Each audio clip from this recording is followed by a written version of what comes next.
Today I want to look at the autopilot technique. So that is, one hand is going to play a groove and the other hand is going to play a melody. Today we'll just start with scales so that we can slowly build that up, and then throughout the week we'll pick that up and make it more and more complicated as we go.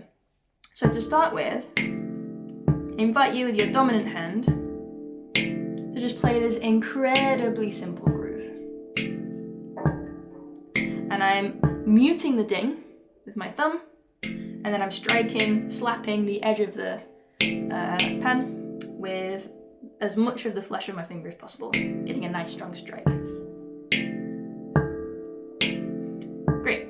Now with the other hand, I invite you to practice your one-handed scale.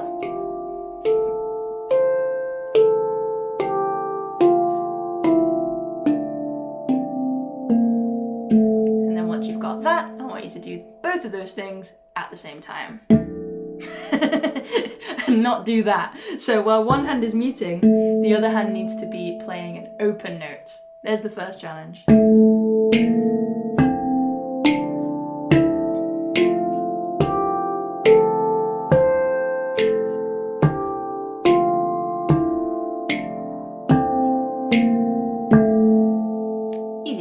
Make sure that you always swap hands when you're trying these exercises as well. So your non-dominant hand can play the groove, and your dominant hand can play the scale.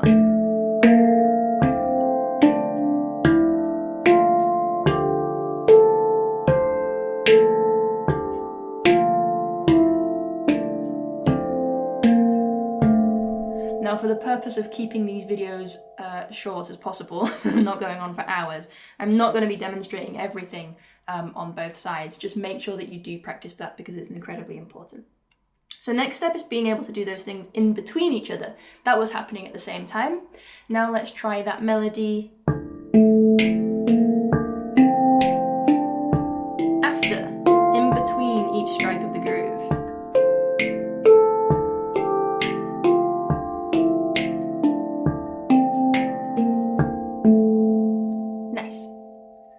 Next step, let's see if we can play 2 strikes of each note while keeping this groove, like this.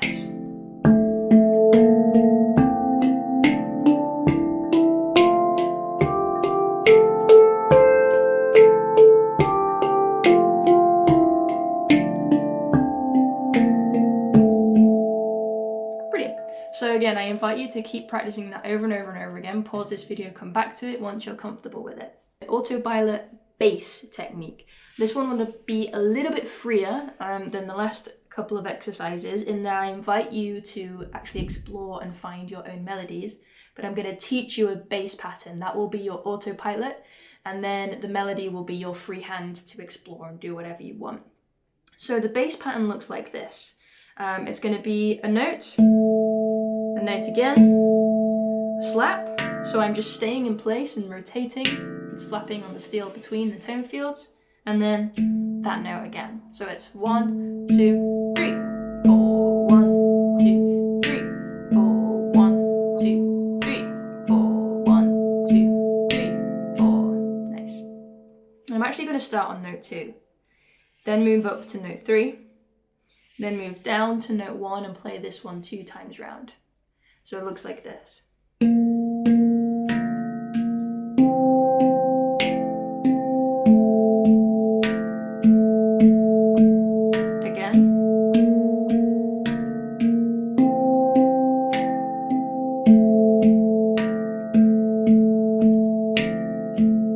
Notice that I'm using my right hand for this. The reason why in a lot of my autopilot technique tutorials and grooves and improvisations and stuff, the reason why I always have my right hand on autopilot is because this is my dominant hand, and I don't have to think about what it's doing so much as my non-dominant hand. So I know that I can trust this one to be able to keep in rhythm more than I can trust this one to keep in rhythm, because I haven't practiced as much with this one. So even though it might look like the non-dominant is doing the more complicated things, actually this is a really tough job to keep this in time all the way through while the other explores.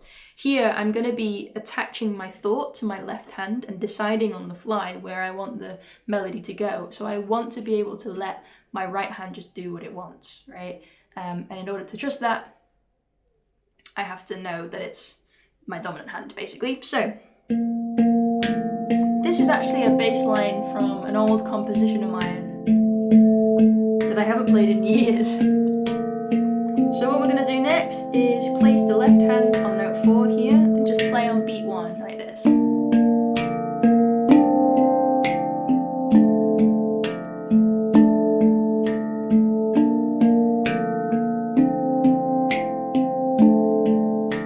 And then I invite you to move that around.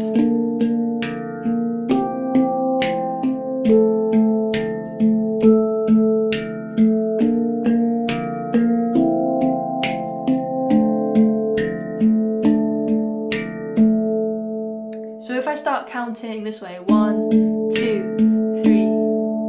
1, 2, 3, 4. 1, 2, 3, 4. Then I invite you now to move on the 1 and the 2, right? And the 3 and the 4. Yeah. Every single number like this. 1, 1, 2, 3. 1, 2, 3, 4, 1. And to make it a little bit simpler, you can keep each of those strikes on the same note.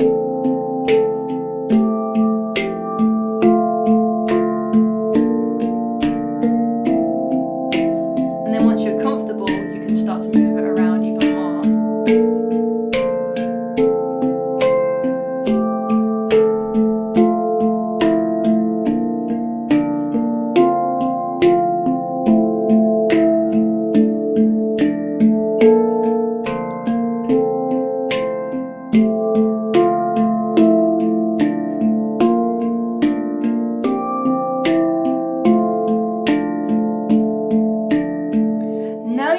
I'm starting to be a little bit more intentional with my melodies. I'm thinking about the movements that I'm making, the direction that I'm moving in. I'm also thinking about when I play these bass notes, in my mind, I'm attaching them to a full chord. So when I play this note, I think, oh, that's the bottom note of a B flat chord, which is these 3 notes, right? Which I know because I played with those yesterday in yesterday's video. So from there, I might build my melody from notes within that chord. So I might choose these 2 notes. Then when I move over here, I might choose these 2 notes because that's part of that chord. And when I'm playing this one, I could either play these 2 notes or these 2 notes because they're also part of the same chord. Or I could be completely devious and just dance around and move around. But as long as I finish or have my most prominent melody notes within that chord, I know that it's always going to sound good. So I'm being more intentional here. Another note is that the rhythm is starting to feel a bit boring. So now I want to start to introduce some ease and some skippiness to this. I want to start to play these melody notes in the in-betweens.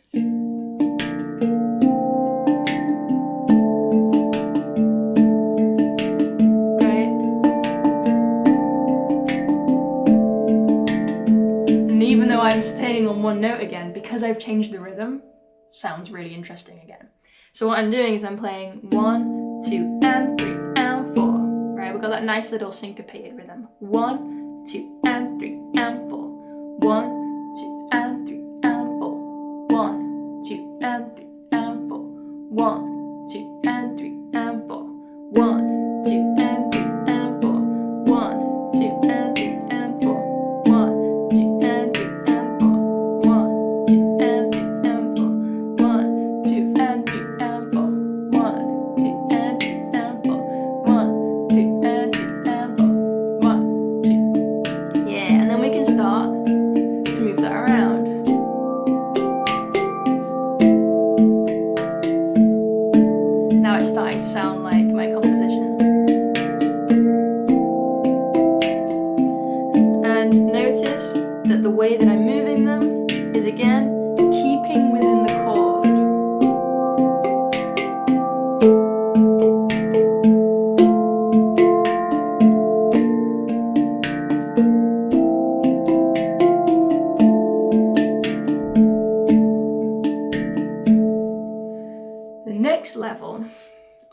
autopilot is to be able to momentarily break away from it to introduce some other little interesting melody moments. So my right hand is on autopilot, right? It's playing the same thing over and over and over again while my left is exploring and experimenting.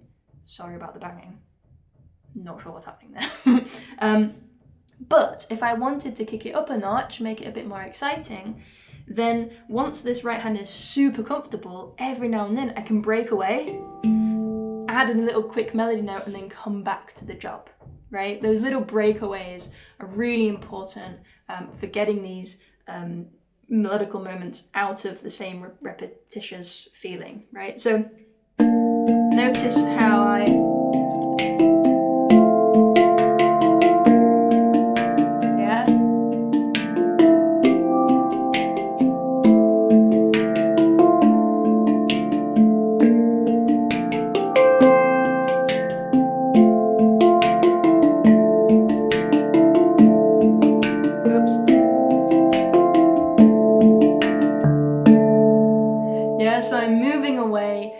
to bring in some more of those little syncopated melodies and allow for more exciting melodies to happen because I got both hands available. So it's the final step. We're going to bring it back to this simple groove actually, because what I want to teach you today is some tools so that you can start to create some interesting melodies while keeping this autopilot groove happening. And then introduce maybe some bass stuff as well. And in order to make these melodies a bit more interesting, as we explored yesterday when we started to make it a little bit more skippy and syncopated, is we need to practice those off beats, those in-between beats. So we practice this, right? Up and down the scale. We practice playing on the ands in between 1 and 2 and 1 and 2. What if we also acknowledged that there are E's and U's within this groove? By that I mean 1 E and a 2 E and a 3 E and a 4 E and a 1 E and a, right? 1 E and a 2 E and a 3 E and a 4 E and a 1 E and a 2 E and a 3 E and a. We're not playing on anything on those E's and U's, but we could. So we could practice that, right? It's the E's and U's that make the melody so interesting. 1 E. So now instead of directly split in half each of these beats, they're not going to be directly split in half anymore. The note is going to come just after that first strike on the E, 1 E. Everything else has to stay the same. 1 E and a 2, right? 1 E and a 2 E and a 3 E and a 4 E and a 1 E and a 2 E and a 3 E and a 4 E and 1 E and a 2 E and a 3 E and a 4 E and a 1 E and a 2 E and a 3 E and a. On the other hand as well. 1 E and a 2 E and a 3 E and a 4 E.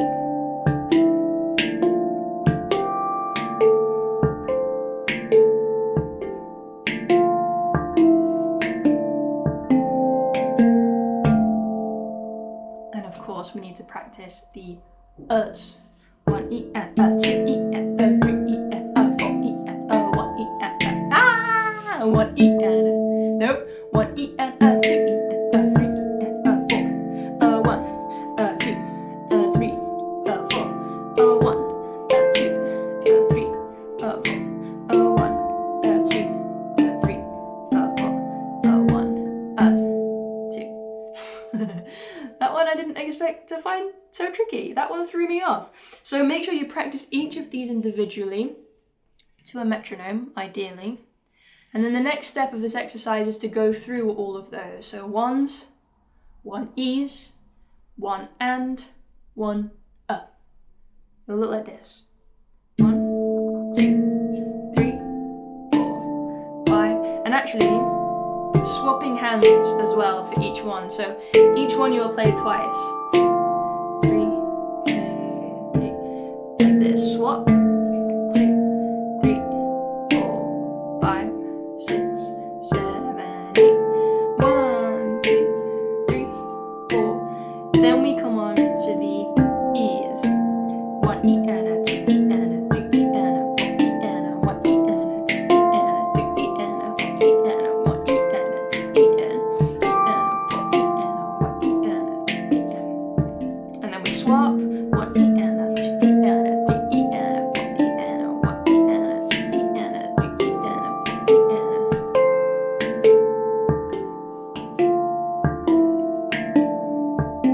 Then we swap 1 and. This one's much more comfortable.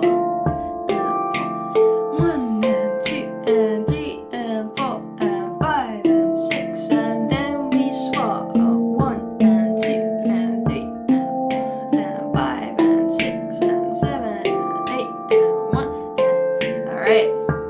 Now last up we have the Us. Ready? 1 E and a 2 E and a 3 E and a 4 E and a 1 E and a 2 E and a 3 E and a 4 E and a 1 E and a 2 E and a 3 E and a 4 E and a 1 and a 2 E and a 3 and then we swap over 1 E and a 2 E and a 3 E and a 4 E and a 1 E and a 2 E and a 3 and 4 E and a 1 E and a 2 E.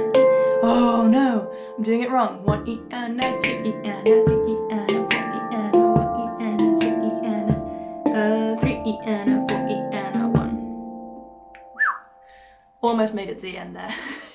So I invite you to practice that a bunch of times, see if you can beat me in that one. And then that will give you the tools to be able to explore any melodies that you like within this groove. You can play on any of those beat divisions, right? And still have that control. It won't throw you off. The next step from here is to find a groove that you like. It could be one that I've taught on my YouTube channel. It could be one that you've learned from another course, one you've been playing around with. See if you can one-handify it. So just play it with only one hand rather than hand-to-hand style as we usually would. And then see if you can play a scale at the same time. So I'm going to demonstrate with one of my favorite rhythms. This little 3-3-2 pattern, right? 1 2 3 1 2 3 1 2 1 2 3 1 2 3 1 2 3 1 2 3 1 2 1 2 3 1 2 3. So I'm playing open, mute, slap, open, mute, slap, open. And actually instead of slapping over here, cheating a little bit, keeping it on the shoulder of the ding. And then the scale. Dun, dun, dun, dun, dun, dun, dun, dun, dun, dun, dun,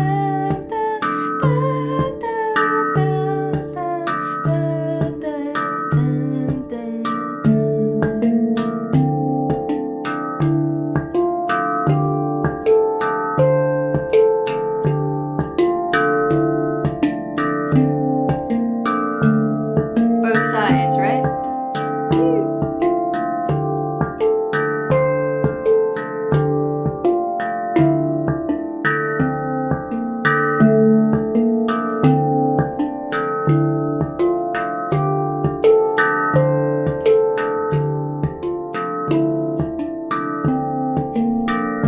Now notice that as I'm going up the scale, sometimes I have to adapt a little bit the way that I'm playing in order to not get tangled up with myself. So there are a couple of times there where instead of striking with my thumb, I adapted and I struck. I did strike with my finger instead of my thumb. So don't be afraid to adapt and to, I always teach no chicken wings allowed, but in certain situations it has to happen in order to achieve what it is you're trying to achieve. As we start to level up to this more advanced level, to this more intermediate level, we have to start breaking some rules. 1,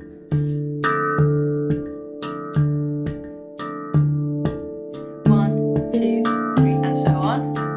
1 E and a 2 E. 1 E and a 2 E and a 3 E and a 4 E and. Woof! That's hard.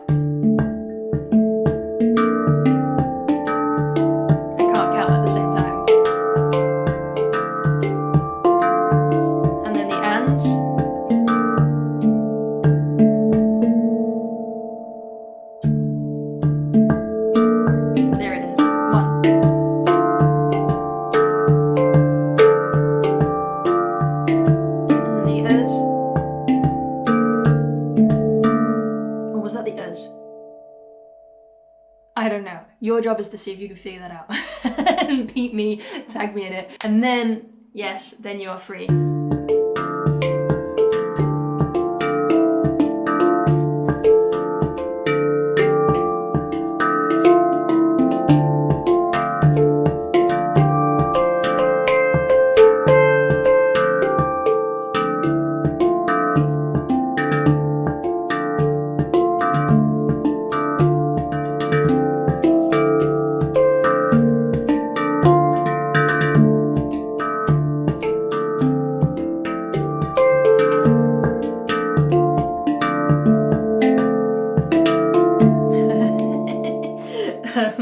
It was a little bit of a mess, but you can see how I'm trying to experiment with putting melody in different places, placing it on a different part of the beat, playing it in a different area of the handpan, just stepping out of the autopilot and into adding some little extra moments to make it more interesting. The next step then would be to also add a little element of bass line. So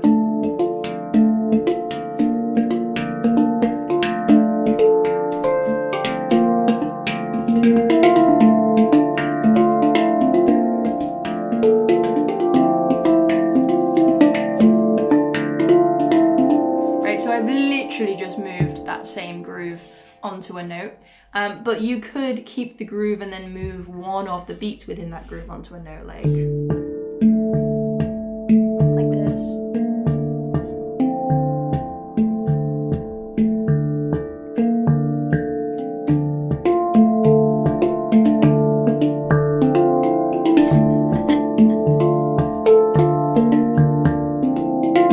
Which I haven't pre-planned, so I can't just do on demand. But yeah, I invite you to explore that in as many ways as you like.